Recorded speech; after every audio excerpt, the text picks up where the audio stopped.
नमस्कार, आप देख रहे हैं इंडिया 79 न्यूज चैनल, जहां खबरें मिलती हैं सबसे पहले।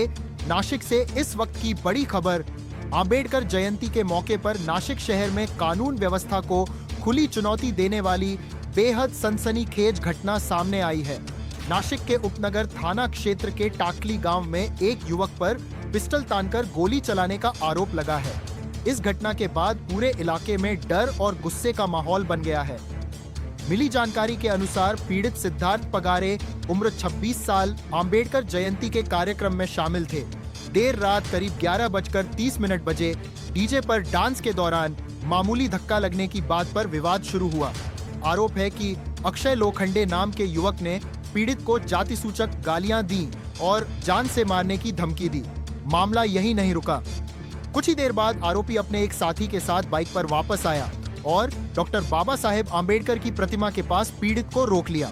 इसके बाद आरोपी ने पिस्टल निकालकर सीधे युवक पर तान दी और कहा, तुझे खत्म कर दूंगा।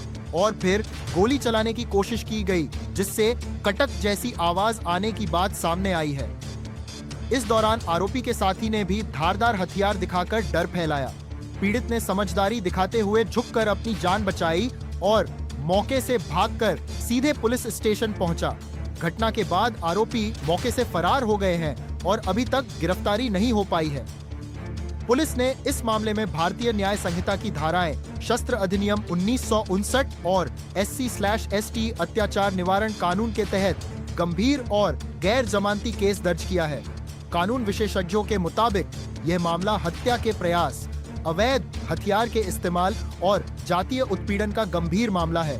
फिलहाल इलाके में तनाव का माहौल है और लोगों में पुलिस की कार्रवाई को लेकर भारी नाराजगी देखने को मिल रही है। अब बड़ा सवाल ये है, आरोपी कब तक गिरफ्तार होंगे और क्या पुलिस इस मामले में सख्त कार्रवाई करेगी?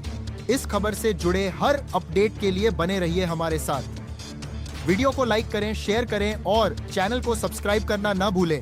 हम लाते रहेंगे ऐसी ही बड़ी खबरें सबसे पहले। रिपोर्टर तपरेज शेख के साथ जाहिर खान, नासिक। अच्छा, माझं नाव सिद्धार्थ प्रकाश पगारे, मी राहणार आगर टाकली रहिवासी असून इथेच असतो आणि मी शिक्षण करतो।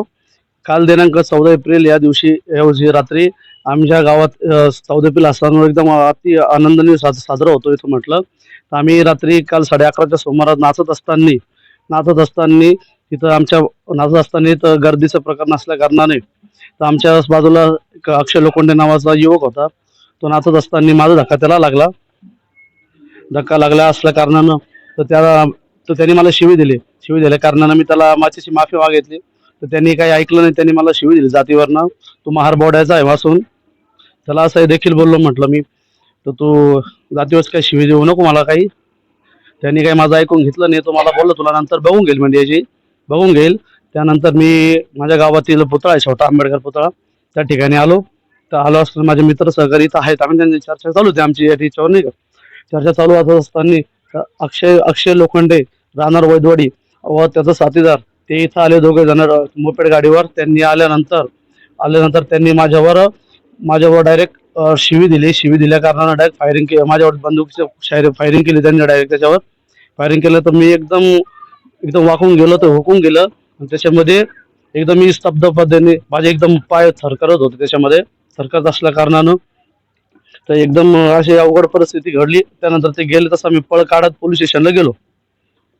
नाही, आमचा वैयक्तिक वाद नाही, जयंतीमध्ये त्यांनी रात्री शिवट केलं त्याच्यावरून झालं आणि त्यानंतर डायरेक्ट फायरिंग इथं झाली। नाही, आम्ही डायरेक्ट पळ काढत पोलीस स्टेशनला गेलो। त्यांनी मग आम्हाला थोड्या वेळ थांबवलं वगैरे, त्यांची प्रोसेस केली। मोठे सर आले त्यांच्यामध्ये, मग ते मोठे साहेबांची आम्ही बोललो, त्यांना घटनेचा प्रकार सांगितला पूर्ण।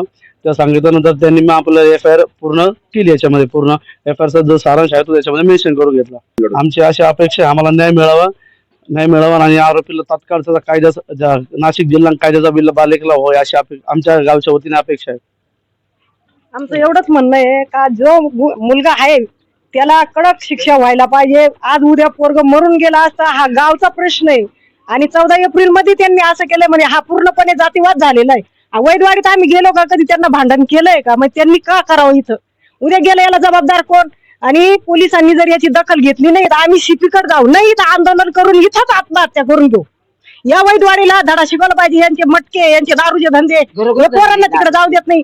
यांना बंदुकीचा परवाना दिला कोणी व लोकांचे पोरं मारायला? हा म्हणजे तुमचीच यांना फुसा असेल म्हणून ते पुढे येतात. कोणाची हिंमत होईल का गावात येऊन मारा? उद्या दारात आला, उद्या घरात येईल. हा कोणाचे आहे गरीब आहेत, आम्ही पोट पाणी होतो, यांच्यासारखे नाही अशी गुंड. मागणी आमची हीच आहे की टाकळी गावामध्ये आम्हाला संरक्षण हवं आहे. आज त्याच्यावर बाळी आहे, उद्या कोणावर येऊ शकते. त्याच्या जीवाला जर काही कमी जास्त झालं असतं तर आम्ही काय केलं असतं? आज आमचं हातचं पोरग गेलं असतं का नाही? खुले आम जर पोरं येत आहे, बंदुकी डोक्यावर ठेवताय, म्हणजे मग काय समजायचं याला? इथं जे मोठे मोठे लोक आहेत ते काय कामाचे? कालपासून ही घटना घडलेली आहे, अजून तर पोरग का नाही पोलिसांच्या ताब्यात? आम्हाला याचं उत्तर द्या. बस धंदे आहे टाकळी गावामध्ये, ते कोण बंद करणार? नगरसेवकांच्या घरापुढं बंगल्यापुढे जर दारूचे अड्डे, ते हे नवतरुण जी पिढी आहे ती तिथं नाही जाणार, काय करणार? आज बायकांचे संसार उद्ध्वस्त होत आहे. कशामुळे होत आहे? ते दारूमुळेच होत आहे ना. इथं कमवायचं आणि तिथं दारू पिऊन गमवायचं. बाबा कोण आम्हाला सांगा, तो पोरगा पोलिसांच्या ताब्यात पाहिजे म्हणजे पाहिजे. आम्हाला काही माहिती नाही दुसरं. ही दखल पोलिसांनी घेतलीच पाहिजे, एवढीच आमची मागणी. जे झालं रात्री ते व्हायला नको होतं, कारण की आमच्या जयंतीमध्ये येऊन त्यांनी छोट्या छोट्या मुलांपासून मारायला सुरुवात केली तर मोठ्यापर्यंत केली. आणि ते त्यांनी इकडे येऊन बंदुकीचा धाक दाखवून त्यांनी बंदूक चालवली आणि पळून गेले ते. आणि खूप घाणघाण शिवाय दिलेले. यांचे खुलेआम धंदे, दारूचे मटके, जुगार काय, आणि ते आमच्या राजवाड्यामध्ये सुद्धा चालू आहे त्यांचे धंदे. म्हणजे आमच्या बायका मुली सुद्धा सुरक्षित नाही त्या लोकांपासून. आणि आम्ही यांच्या बैलवाड्यात कुठल्याही प्रकारचा जातच नाही. आम्ही तिकडे कुठला प्रकार होतच नाही आमच्याकडनं. त्यांनी आमच्या एरियामध्ये येऊन करून हाण मार करणे एकदम चुकीची गोष्ट घडलेली. आज जर पोरगा जास्त कमी झाला असतं तर काय झालं असतं? आज त्यांचे दारूचे मटकेचे खुलेआम धंदे आहेत. आमची छोटे छोटे मुलं आहेत 12वी 13वी 14वीचे, हे ते एरियात जातच आहेत. मग त्यांना कोण जबाबदार आहे? शासन काहीच करत नाही. खुलेआम त्यांच्या समोर सगळ्या गोष्टी घडताय. या घरोघर दारू धंदे, मटके खुलेआम रस्त्यावरती करतायत लोक. राहिलं इकडे गावामध्ये सुद्धा आहे. आणि ते डायरेक्टली काय बोलतात, एकाने शिवी दिली का बोलतात आम्ही पूर्ण बैलगाड्यावर मारायला. कोणाला मारणार आहे? आणि या मारामारीमध्ये कोणाचं एखाद्या लेकरून गेलं तर त्याला कोण जबाबदार राहणार आहे? जे काल 14 एप्रिल होती, आम्ही सगळे नाचत होतो, तिथे तुम्ही पण आले नाचायला. आम्ही कोणीच त्यांना अडवलं नाही, बरोबर? पण तुमच्याकडे हत्यारं आणायचं काय काम?